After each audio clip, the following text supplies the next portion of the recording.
The first punch was meant to end the fight before it started. Instead, it began the rumor that spread through Blackwater Correctional before lockdown. 3 inmates had cornered the new black prisoner in the laundry corridor. One drove a fist into his ribs. Another grabbed him from behind. The third yanked his shirt hard enough to tear it straight down the chest. That was when everything changed. Because under the ripped gray prison fabric, just below the left collarbone, was a dark tattoo that made the biggest of the 3 freeze mid-swing. Not because it was flashy. Not because it looked dangerous. But because he recognized it. And the moment he did, the confidence drained from his face so fast that even the men watching from the corridor stopped talking. 2 hours earlier, nobody in Blackwater had known Elijah Cross's name. They just knew he was black, young, quiet, and new. In prison, that was enough for trouble. Elijah was 29 years old, lean-built, dark-skinned, and not especially imposing at first glance. He stood just over 6 feet, but his frame was wiry rather than bulky. His short hair was clipped close. A faint scar cut through one eyebrow. He moved like a man who never wasted a step. That last detail drew attention. Men in prison noticed movement. They noticed who shuffled and who scanned, who panicked and who adjusted, who talked too much and who spoke only when necessary. Elijah had arrived at Blackwater at 10:15 that morning carrying a clear intake bag with 2 uniforms, soap, cheap shower sandals, and a folded photograph tucked between a pair of socks. Officer Grady walked him across Unit D. "Keep your head low," Grady said. "You'll last longer." Elijah glanced around the tier. Phones near the railing. Card game by the far wall. 2 older inmates cleaning tables. 4 younger men watching everyone like wolves deciding where to bite. "Does that advice work here?" Elijah asked. Grady smirked. "Sometimes. And when it doesn't, then you learn the real rules." Elijah said nothing. Grady unlocked cell 212. "Your bunk's top. Your cellmate's decent. Don't make me regret saying that." Inside, a broad-shouldered Latino inmate in his 40s was sitting on the lower bunk reading an old paperback with its cover torn off. He looked up once. Then at Elijah's bag. Then at Elijah's posture. "Army?" he asked. Elijah set his things down. "No. Marines." "No." The man nodded slowly. "You stand too straight for a man who's never been ordered around." Elijah gave the smallest hint of a smile. "Name's Mateo Ruiz," the man said. 10 years in. 3 left if nobody lies on me again. Elijah Cross. Mateo leaned back against the wall. "Word of advice, Cross. Stay out of the laundry corridor after evening chow." "Why?" Mateo looked toward the bars, lowering his voice without meaning to. "Because Cole Mercer likes private lessons." Elijah waited. Mateo sighed. "He runs the little crew on this tier. Not the whole prison. Just enough men to make noise. Cole, Wes, and Darnell. They pick new arrivals apart. If the new guy folds, they own him. If he fights back, they make him pay for it later." Elijah took the top bunk without another question. That should have been the end of it. But prisons rarely leave quiet men alone. At lunch, Elijah took his tray and sat at an empty table near the middle of the cafeteria. Not in the corner. Not near the guards. Not close enough to anybody to seem like he was begging for protection. That alone caught attention. Cole Mercer saw him from across the room. Cole was 34, white, heavy through the chest and arms, with shaved hair, a crooked nose, and tattoos that climbed both forearms. He liked to grin before he did something cruel. It made the whole thing feel rehearsed.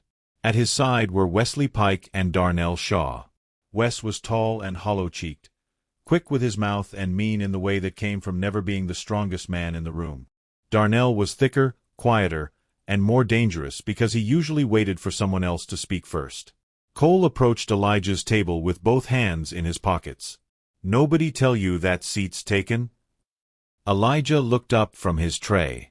It was empty. Cole smiled.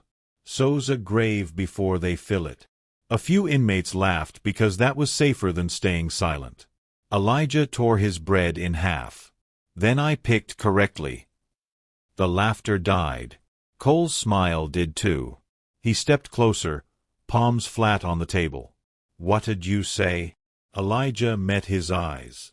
I said the seat was empty. Wes made a low sound like he was waiting for permission to start something. Darnell glanced around for the guards. Cole held Elijah's stare for a long second. Then he smiled again. Different this time. Not amused. Interested. That's all right, he said. You'll learn. He walked away. Mateo, watching from 2 tables over, closed his eyes for a second like a man counting down to bad weather. Back in the cell later, he said, You made a mistake. No, Elijah answered. You sure? Yes. Mateo shook his head. See, that's the thing. Men like Cole don't hate disrespect. They hate calm. If you'd gotten scared, he would have gotten bored. If you'd gotten loud, he could have hit you. But calm. That sticks with people like him. Elijah sat on the top bunk and stared at the ceiling. Mateo continued, He'll come tonight. Not in the open. Somewhere with less traffic. You sound certain. I've watched it happen 7 times. Elijah folded his hands over his stomach.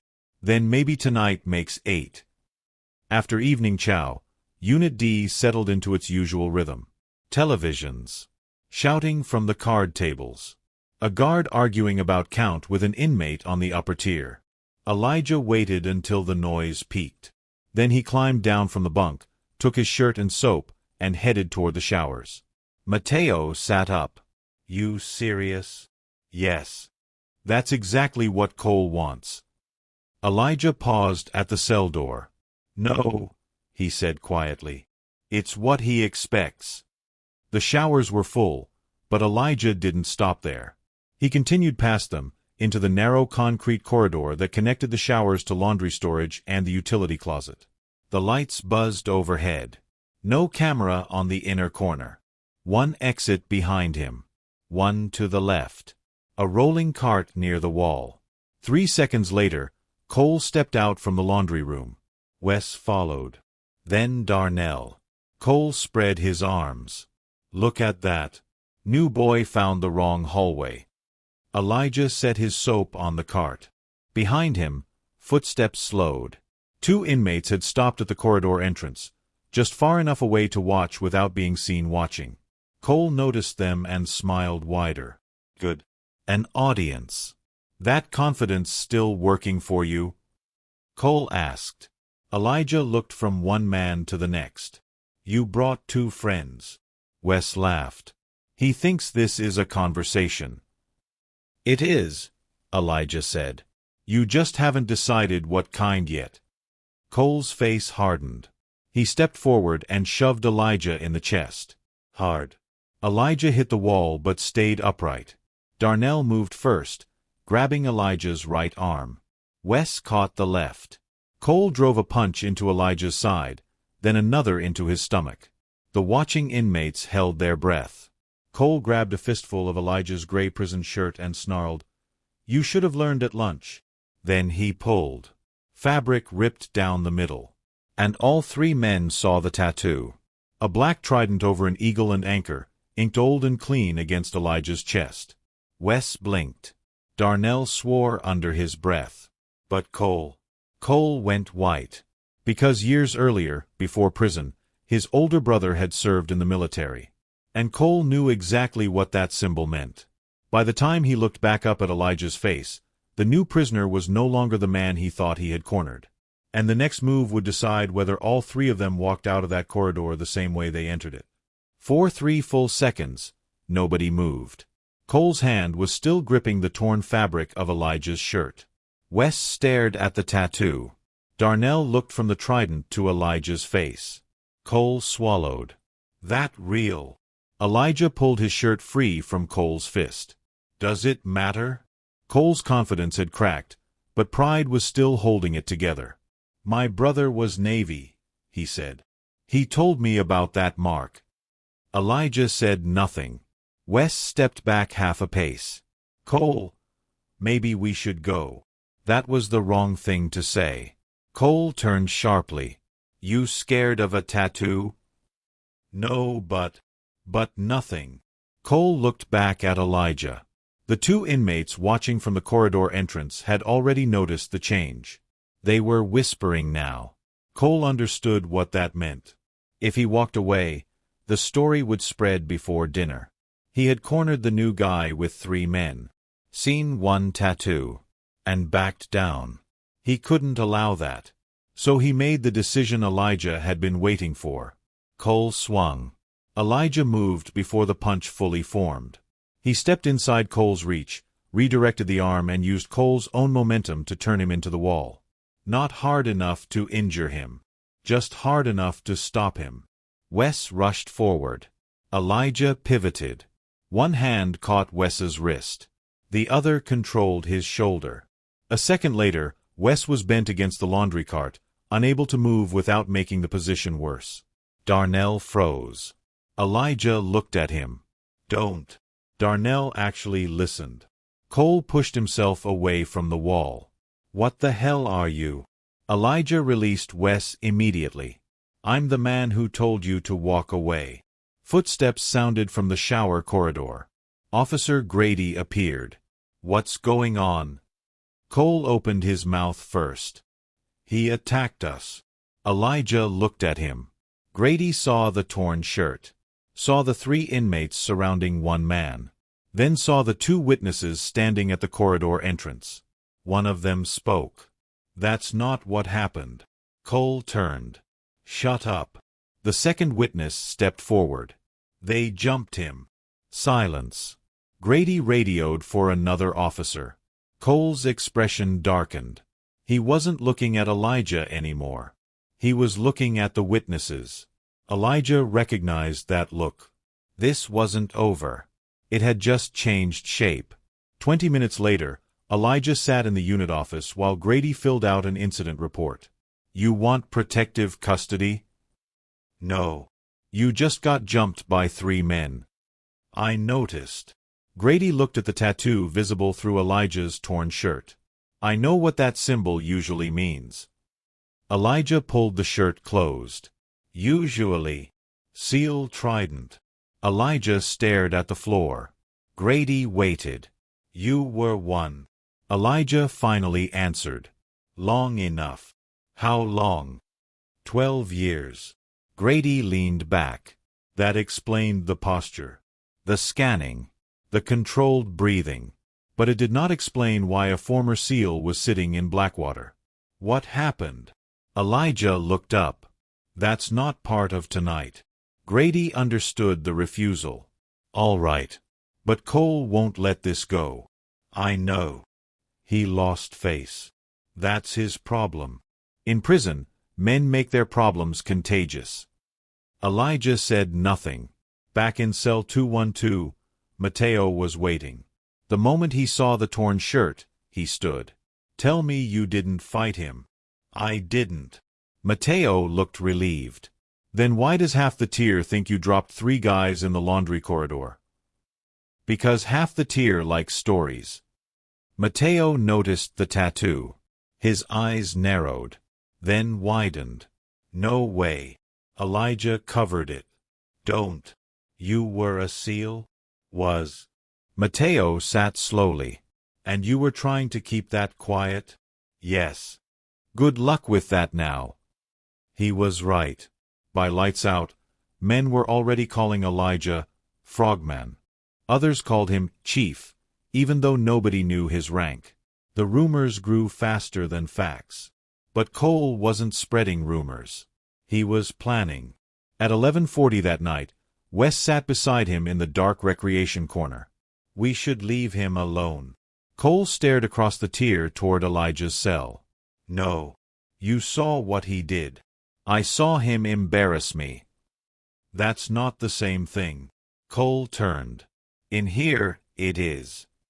Darnell spoke quietly. What are you thinking? Cole smiled. We stopped testing what he can do now. He looked toward the guard station. We find out why a Navy SEAL ended up in prison. The next morning, Elijah returned from breakfast and found a folded note on his bunk. No name.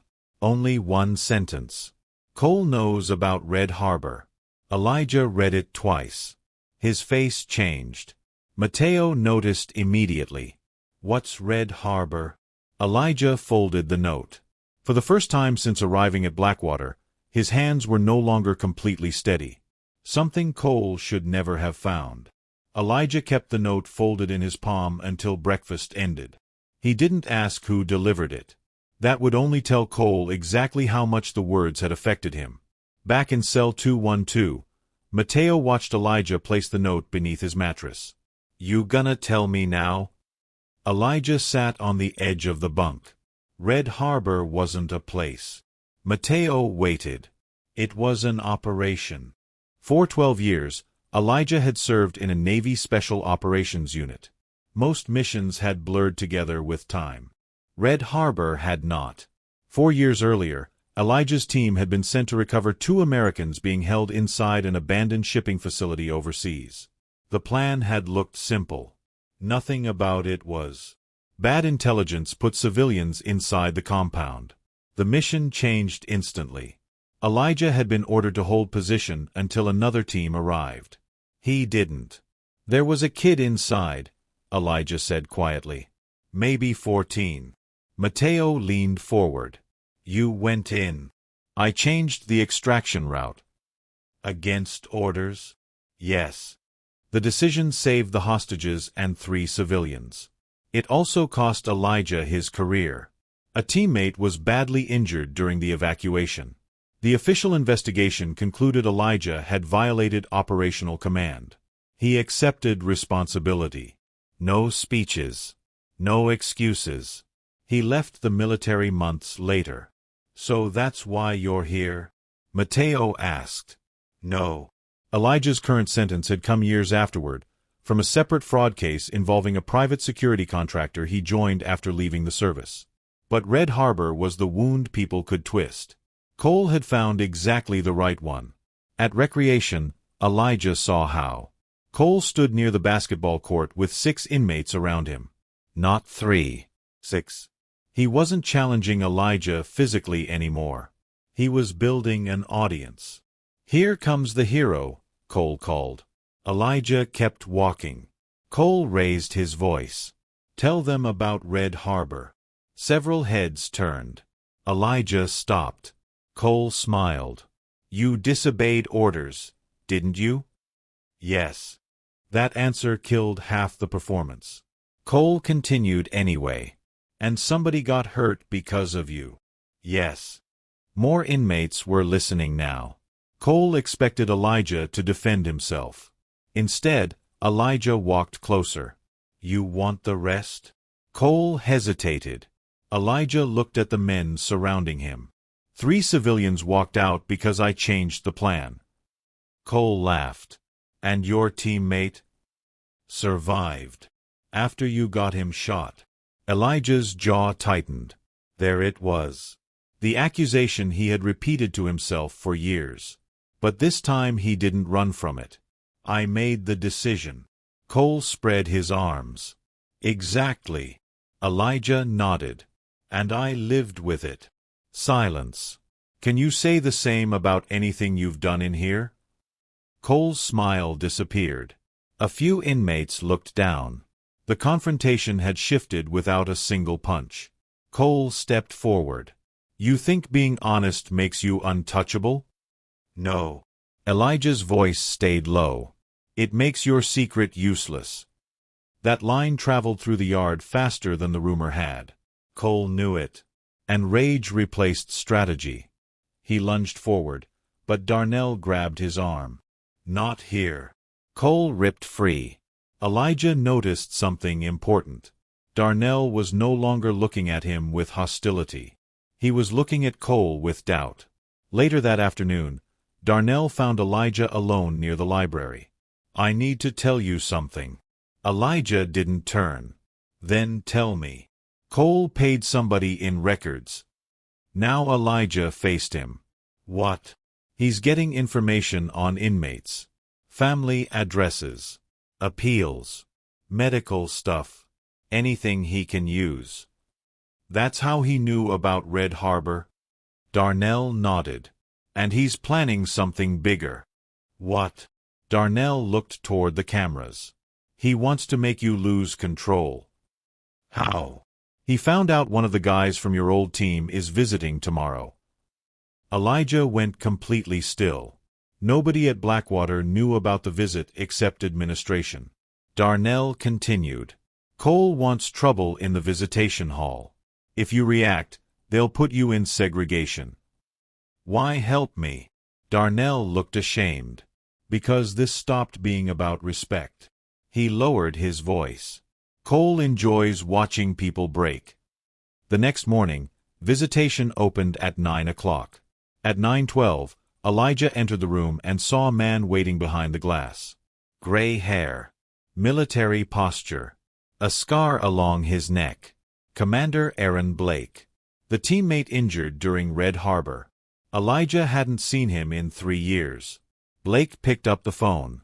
Elijah sat opposite him. You look terrible, Blake said. Elijah almost smiled. You drove 4 hours for that? No. Blake's expression became serious. I came because somebody contacted me asking questions about Red Harbor. Elijah's eyes sharpened. Cole. Don't know the name. Blake leaned closer to the glass. But whoever it is knows something nobody outside the team should know. What? Blake paused. They know Red Harbor wasn't the mission that ended your career. Elijah felt his stomach tighten. Blake continued. They know what happened afterward. And across the visitation room, Elijah saw Cole being escorted toward another booth. Smiling. Whatever Cole had uncovered next was no longer about humiliating a former SEAL. It was about exposing the one decision Elijah had never told anyone at Blackwater. Elijah kept the phone against his ear. Across the glass, Aaron Blake watched him carefully. What happened afterward? Elijah asked. Blake exhaled. You know what happened. I want to know what Cole found. Blake looked toward the guards before answering. After Red Harbor, you testified against Commander Vale. Elijah's jaw tightened. There it was. The part he had never told anyone inside Blackwater. Vale had been Elijah's commanding officer. The man who approved the bad intelligence. The man who later tried to rewrite the mission report so the entire failure would fall on Elijah. Elijah could have stayed quiet. Instead, he testified. The investigation ended Vale's career. It also destroyed Elijah's place inside the unit. Some called him loyal to the truth. Others called him a traitor. Blake leaned closer. Someone contacted Vale 2 days ago. Elijah's eyes narrowed. Cole. Maybe someone helping him. Across the visitation room, Cole sat behind another glass partition, pretending not to watch. Then he smiled. Elijah understood. Cole wasn't trying to prove Elijah was dangerous anymore. He was trying to make him look dishonorable. Blake said quietly, Listen to me. Whatever he says, don't react. Elijah almost laughed. You drove 4 hours to tell me that? No. Blake's face changed. I came to tell you Vale lied. Elijah went still. What? We recovered archived communications last month. The intelligence warning about civilians came in before the operation. Elijah stared at him. Vale saw it. Yes. And still sent us? Yes. The room seemed to disappear around Elijah. For 4 years, he had carried the belief that his decision had destroyed his career. Now Blake was telling him the mission had been compromised before Elijah ever stepped off the aircraft. Why wasn't I told? Because the review was classified until last week. Blake's voice softened. You didn't ruin Red Harbor, Eli. You prevented it from becoming worse. Elijah closed his eyes. Only for a second. Then a guard approached Cole's booth. Cole stood. Before leaving, he pointed 2 fingers at Elijah and mouthed one word. Traitor. Elijah watched him go. This time it didn't hurt the way Cole expected. That afternoon, Cole made his move. During yard time, he climbed onto a concrete bench and announced loudly, "Everybody wants to know why our war hero got kicked out." Elijah stood near the fence. Mateo was beside him. Darnell watched from farther away. Cole continued. He testified against his own commander. Whispers spread. Cole smiled. Snitched on the man who led him. Elijah walked toward him. Mateo grabbed his arm. "Don't." Elijah gently removed Mateo's hand. "I'm not fighting him." Cole jumped down from the bench. "Tell them I'm lying." Elijah stopped several feet away. "You're not." Cole looked surprised. "I testified." The yard quieted. Cole recovered. "Against your own commander." "Yes." "Because you needed somebody to blame." "No." Elijah looked around. "Because he falsified a report." Cole laughed. "That what you tell yourself?" A voice came from behind him. "No." Officer Grady approached with Captain Sloan, Blackwater's deputy warden. Beside them stood two internal investigators. Cole's smile vanished. Sloan held a folder. "This is what the Department of Defense says." Cole stepped back. "What does that have to do with me?" "More than you think." Sloan opened the folder. Yesterday, Prison Intelligence traced an unauthorized records request made using a staff login. Darnell's face changed. Elijah understood immediately. Cole had not found Red Harbor alone. Sloan continued. "The login belongs to Records Officer Patrick Keene." Cole looked toward the administration building. Too quickly. One investigator noticed. Sloan did too. "Keene has admitted giving you restricted inmate information in exchange for commissary and outside payments." The entire yard went silent. Cole's face drained. "That's a lie." Darnell stepped forward. "No, it isn't." Cole turned. Darnell's voice shook, but he kept going. "I delivered 2 envelopes for him." Cole stared at him. "You better shut your mouth." Darnell didn't. One had Cross's military records. The investigators moved closer. Cole finally realized the structure around him was collapsing. Not because Elijah had attacked him. Because the men who helped him were done being afraid. Then Cole made the worst choice available. He grabbed Darnell by the collar and shoved him backward. Elijah moved instantly. Not to strike. He stepped between them and caught Cole's arm before a second shove could land. Cole tried to pull free. Elijah locked the wrist and turned just enough to stop him. "Let go." Elijah's voice stayed calm. "You first." Cole released Darnell.